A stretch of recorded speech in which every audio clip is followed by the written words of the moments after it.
ॐ यथाग्नेर्दाहिका शक्ति रामकृष्णे स्थिता ह्या सर्वविद्यास्वरूपां तां शारदां प्रणमामहम्।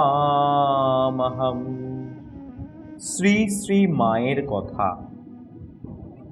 অন্য এক সময় আমাদের দেশের কয়েকটি গুরুভাই মিলিয়া জয়রামবাটি গিয়াছিলাম।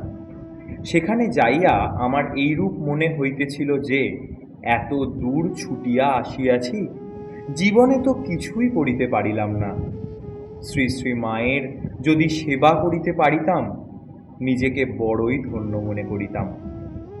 একদিন সব গুরুভাইরা কামারপুকুর গেলেন, আমি কিন্তু গেলাম না।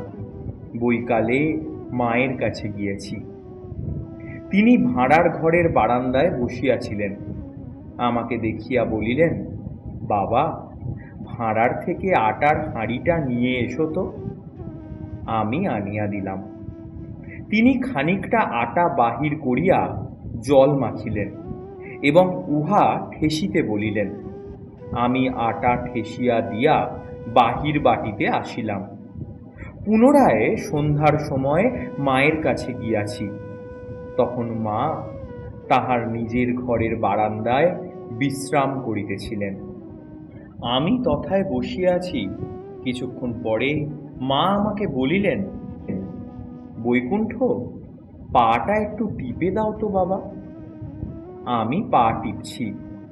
মা জিজ্ঞাসা করিলেন, ছেলেরা কামারপুকুর থেকে এখনো এলো না কেন? রাস্তা টাস্তা ভুলে গেল নাকি?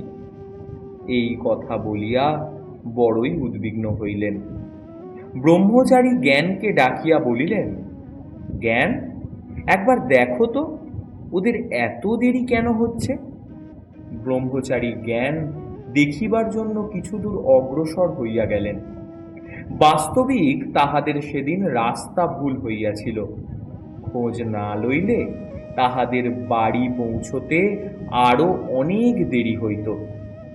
রাত্রিতে আমরা সকলে মায়ের সদর ঘরের বারান্দায় ঘুমাইতেছিলাম। শেষ রাত্রে 4টার সময় আমাদের সকলের ঘুম ভাঙিল। একজন বলিলেন, এই সন্ধিক্ষণে যদি একবার মায়ের দর্শন মিলত। এই বলিয়া তিনি একটি গান ধরিলেন, ওঠো গো করুণাময়ী, খোলো গো কুঠির দ্বার, ইত্যাদি।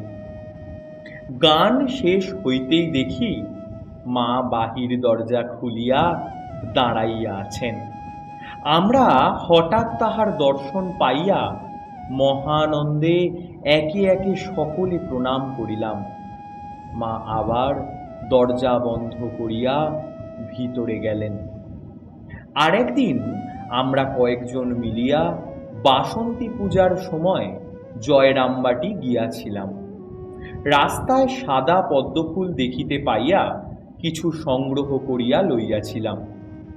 যখন আমরা ওই ফুল শ্রী শ্রী মায়ের শ্রীচরণে অঞ্জলি দিব বলিয়া প্রস্তুত হইতেছিলাম, সেই সময় মা বলিয়া পাঠাইলেন, দেবীর পূজাতে সাদা ফুল লাগে না।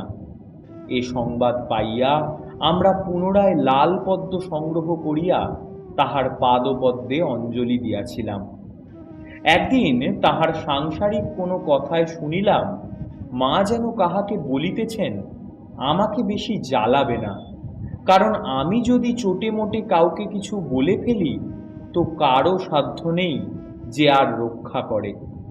সেবার মাকে জিজ্ঞাসা করিয়াছিলাম, মা, আজকাল সরকার যে ছেলেদের হাতে ধরে আটকে রেখেছে, এর পরিণাম কি হবে? তদুত্তরে মা বলিয়াছিলেন, তাই তো, বড় অন্যায়। এর একটা প্রতিকার শীঘ্র হবে, আর বেশি দিন নয়, ভালো হবে। একদিন আমি মাকে বলিলাম, মা, আমার একটা কিছু করে দিন।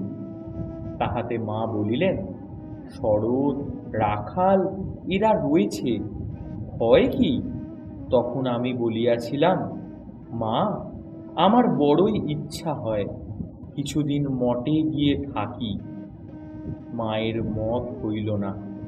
বলিলেন, এখন মঠে গিয়ে কাজ নেই, বাড়িতেই থাকো। এবার আমাদের গ্রামের ক্ষীরোদ মুখোপাধ্যায়কে শ্রী শ্রী মা কৃপা করিয়াছিলেন। ক্ষীরোদবাবুর মুখে শুনিয়াছি, দীক্ষার সময় মা তাহাকে বলিয়াছিলেন, আজ থেকে তোমার ইহকাল ও পরকালের পাপ গেল। ওম শান্তি শান্তি শান্তি। হরি ওম তৎসৎ। শ্রীরামকৃষ্ণার্পণমস্তু।